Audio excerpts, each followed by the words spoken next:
Today we have Clive Menzies from Critical Thinking Project to talk about a new model charter.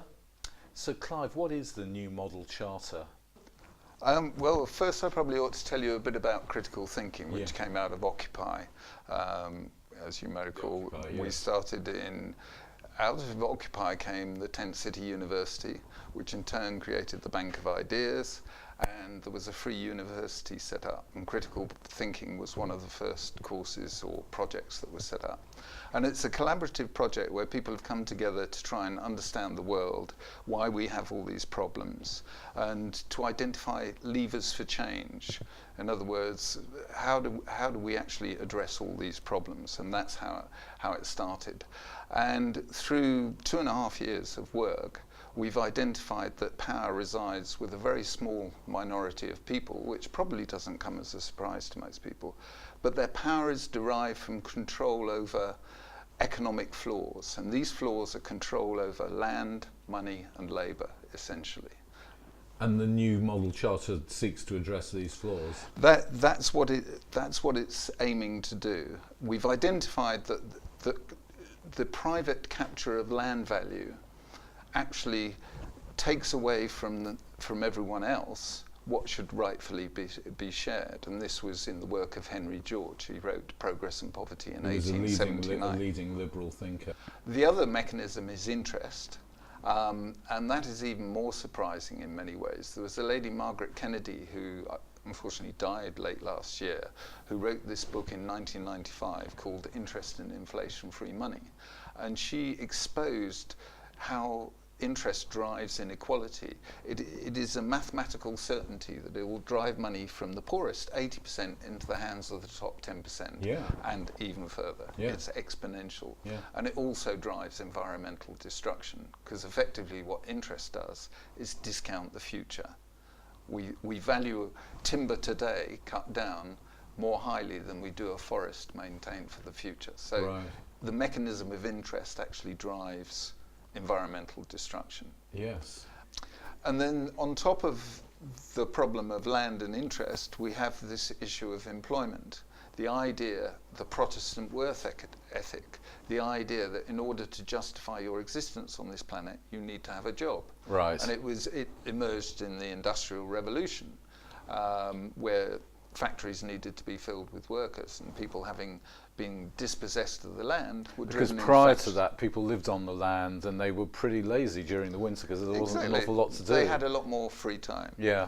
And essentially, that land value, surplus value, which is captured by landowners, if it were shared equally, would provide enough for everyone, as it did hundreds of years ago. Right. But progressively, that share of the land has been increasingly captured by the establishment say, oh yeah, well, you know, look how much better off we are now. But that's due to scientific progress. Exactly. Yeah.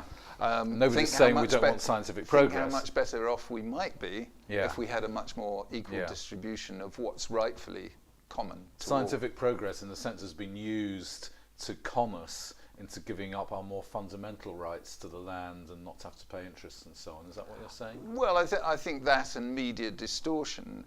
I mean, essentially, the control of the media is by the same virtue, the same interests that control politics, and therefore control academia as well. And so all the indications or all the information and knowledge that we acquire is controlled into us believing, as we do, that this is the only system that can prevail. Okay, so that's the problems. So, and then you've got your new model charter, which is a sort of four-point plan, I think, to remedy those problems.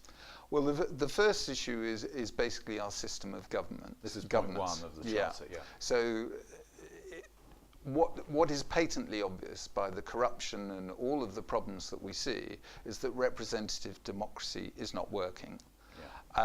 And our assessment, looking back through other civilizations, looking at other cultures, is that this cannot work.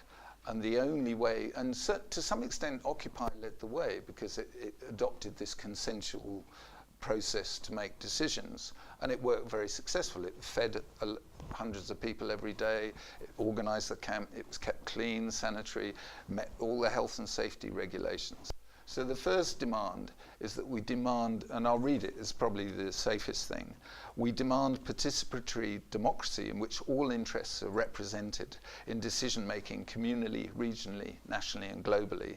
All decisions should be devolved to communities where appropriate and should only be made at higher levels where it's imperative for the common good to do so. And how would that work in practice? Well, this charter does not seek to solve every problem. It's identified the primary cause, and it's to start a conversation, because there are a lot of different alternative models as to how one achieves participatory democracy, and I don't think we or any individual or small group is capable of resolving all those competing ideas. Okay, so that's the first demand. What's the second demand? Well, the other three demands are all based on the work that we did in critical thinking on the economic system. Okay, so we've had democracy and now we're looking at the economics. Exactly. And the first demand is that it's based on the work of Henry George and many other people, essentially that common resources, so land, resources, the radio spectrum, the human genome, knowledge, all these things are common to everybody and should be shared for the good of all. And so the first demand is that they cannot be owned either by individuals, corporations or governments. In other words, their value and benefit needs to be shared with the whole community. So that's the first economic demand, if you like. The second one relates to interest, because it is such an abusive mechanism. It allows those who have more money than they need to exploit those who need money. And so we're demanding the abolition of interest, in other words, making interest on money illegal and making debt unenforceable. And to some extent this comes from the work of David Graeber, who explains how in other civilizations debt was a social construct, not an economic construct. It was the way societies were welded together. I would do you a favour, you would do me a favour, and it wasn't a monetary transaction as such. And to some extent, if I gave you a pig and you gave me chickens or eggs, and I would give you something else, that kept our relationship going. If I gave you a pig back or gave you your pig back, that was virtually saying our social relationship is over. And so we need to get back to this idea of debt as being a social construct rather than an exploitative economic mechanism. Money of itself is a token. Yeah. If you buy a cinema ticket to go to the cinema or a theatre show, say in December, that token that you buy today should get you into the cinema or show. Why should money operate any differently? Yeah. Particularly as money is created out of nothing by banks who exploit the rest of us. Well, and as we heard in the last programme, the Bank of England have actually admitted that in one of their journals recently, that it is just made out of nothing. The final demand goes back to this idea that your means to life is conditional on doing a job, being in employment. Essentially, technology has increased productivity beyond being able to sustain full employment or anything like full employment. Right. And if you think about a lot of the demands go around simplifying the world, simplifying economics, simplifying the business of living. And therefore you don't need lots of people, bureaucrats, you don't need people, you don't need lots of accountants. Automation. And obviously automation takes care of a lot of jobs. We also live in a society where we produce to consume and throw away. We can actually move towards a much more sustainable environment, but we don't need to keep producing. Our economy is based on overproduction. And therefore, if everybody was given an unconditional citizen's income, then a lot of these imperatives to produce would evaporate. Yeah. Okay. So can you just sort of list briefly, because I think we're running out of time a little bit, could you list some of the main benefits, just in summary? The main benefits is it's going to go to the heart of the problems that we face today. So inequality, conflict in terms of wars, the surveillance state, the police, what is a creeping police state, all of these things, because essentially you're dissipating power. Well, in our last programme, we had Clive Menzies from the Critical Thinking Project explaining how really with just 4 action points, so many of the world's problems could be solved. 4 very fundamental action points concerning interest, ownership of land and so on. Well, this week we've got Clive back to speak about how we could possibly achieve the changes that are needed. So Clive, give me some ideas. Certainly. Well, I'll try. When I explained last time about the Critical Thinking Project, one of the things that we've been looking at is identifying levers for change, and I won't go through a lot of the process we went through. But if you look at activism over the last 5 decades or so, it's never failed to achieve anything radical and durable in terms of change. Yes, there have been improvements, certainly in ecology terms and environmental terms. There have been some successes. But if you look at where we are environmentally today, we're no better off in reality. We may have solved some problems, but we've created whole new ones. And one of the fundamental problems is that the powers that be, or those that have a vested interest in the status quo, feel no obligation to answer to challenges from those who are looking for change. The onus of proof rests with activists and those who want to change the world. And those who sit in positions of power, whether they be the ruling elites, the politicians, the media controlled by the ruling elites, they can ignore, they can suppress or just dismiss any challenges to the status quo. And they use a lot of clever techniques to do so through the media. We know how the media is conditioning thinking generally and one's worldview. And this was somebody from the critical thinking group who pointed me to Binary Economics, written by Robert Ashford and Rodney Shakespeare. And they talk about binary economics, which I won't get into, but they talk about a concept of fiduciary responsibility. And essentially what that means, anyone who is an agent or trustee has a responsibility to fulfill their obligations. And using the new model charter, what we want to do is to actually, in law, challenge the powers that be. It could be a government, it could be a corporation, it could be a regulator, it could be any one of those parties, and initially it would be governments, challenge them that they have failed to fulfill their fiduciary obligations, and they've been negligent and abusive in the process. And this is very much the germination of an idea, and we haven't yet taken legal advice, and we're looking for people to do so.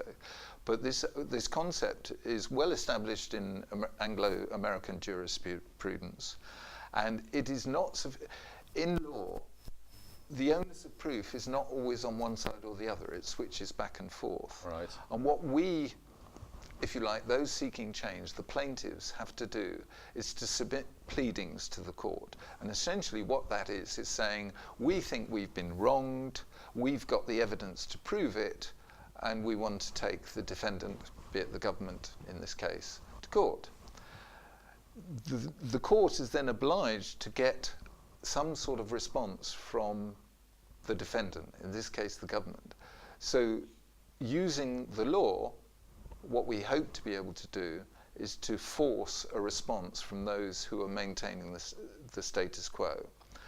And in forcing a response, they will have to defend against the work and analysis that we've done that underpins the new model charter. And they will have to put forward a convincing case as to why the private control of land is not discriminatory and abusive to those people it's dispossessed, why interest is not an abusive mechanism that drives inequality and environmental destruction, why a citizen's income shouldn't be guaranteed to all. And if we can actually get to that stage, they will be in my view, they're going to be hard pressed to actually prove us wrong. Yeah, once you can get to that, I suppose the problem is what are the judges going to? I mean, aren't you a bit optimistic about the British judges? Well, so much of the establishment has been captured by the ruling elites, and I'm sure that it will be. It's not a slam dunk, but I'm sure that somewhere in the world, somewhere in the UK, there are public-spirited lawyers, public-spirited judges who do recognise that we have a problem and are interested in getting to the bottom of this. Yeah. And not just in the UK, but this could be a movement or an idea that spreads globally. Right. Certainly in America, where you've got 47.5 million people on food stamps, for example. Yeah. I should think they'd be up for it. Yeah. And even if it couldn't get to court, in the same way that 9/11 has been tried in Toronto, it's been tried in Malaysia, or war crimes. People have been tried for war crimes in Malaysia. There may be jurisdictions in which this is taken up, and yes, it will be ignored by the mainstream media. But if it happens enough, and Occupy was a global movement. Let's face it; it was a spontaneous uprising across 1,000 cities. There is that latent anger there. If one can harmonise that around an idea that one can get everyone to focus on, so we're not just focusing on all the many and various symptoms that we discussed the last time, so be it wars or austerity or all these various things. If we can focus on the root of the system and say this system is abusive, it's causing all these problems, and if we can do that globally, then we open the door up to a whole new range of possibilities in terms of how global activism actually succeeds in its objectives. I suppose, behind this thinking is the presumption that there will be feet on the ground, our feet on the ground outside their institutions, as there was with Occupy, that it'll take a bit of a pressure from below. Yes, it will, but I also think you have to think about, if you like, what I regard as the lieutenants of the elites, and all the people who are in place implementing this abusive policy. They or their families, to varying degrees, are subject to the same forms of abuse. Yeah. And so it has to be an idea that takes hold not just among activists, but amongst people who may be beneficiaries of the system, but also victims of the system. You can be both. Because we're all both beneficiaries and victims. Well, everybody here is, There's a few places in the world. There are very few people who are purely victims. Yes, even in an Indian village, there's a guy who's doing a bit better than somebody else. But perversely, there are very few of the elites who aren't victims as well, because they suffer their own traumas through this process of abuse. Greed, addiction to money. And some of them get thrown to the wolves. You think about Ken Lay of Enroy got thrown to the wolves. You think about Guinness trial, the people that ended up in jail. They have their own insecurities. That's why they fight so hard to hang on to what they've got, because they fear for their future, as most people do. If one can open up the possibility of a future where they don't feel threatened, then everybody benefits. So the activists on the ground have got to cut down on the snarling and get a little bit more less threatening in a way. I think anger has a place, and I'm not sure that I'm saying that people should muzzle their protest, but I think one should focus the protest much more forensically on causes rather than symptoms, because it's so easy to set one faction off against the other. You take the bedroom tax. How divisive is that? There's those who think benefit scroungers. So you get the employed and the unemployed. Then you get migrants and indigenous populations. There's a constant game of division that is played by the elites and those in power to keep us all ignorant and stop us joining together. Somebody wrote to me the other day, he produces something called the Runnymede Gazette, which has some interest, Frank Taylor, and he said, it's very simple. All we've got to do is get together. Yeah. There are 7 billion of us on this planet. Yeah. And you don't need 7 billion to get together. It was Margaret Mead who said, never underestimate the power of a small number of individuals to change the world. Indeed, it's the only thing that ever has. Yeah, and there's ideas, and there's a saying about there's nothing nothing can stop an idea whose time has come. Exactly. And the alternative is rather dire. You know, here we are looking into the jaws of a World War III, potentially, as tensions escalate over Ukraine, where the economic collapse, when it comes, where are we going to get the bailout money from? Yeah. You know, the system is broken. Yeah. So we do, I think you're right, I think the time has come. Great. Well, thanks very much, Clive. I think that just about wraps that up for now. And I'd be delighted if you'd come back again and comment on some of our day-to-day issues in the light of these basic principles in the future. Do what I can. Thanks very much. It's been a pleasure. Thank you.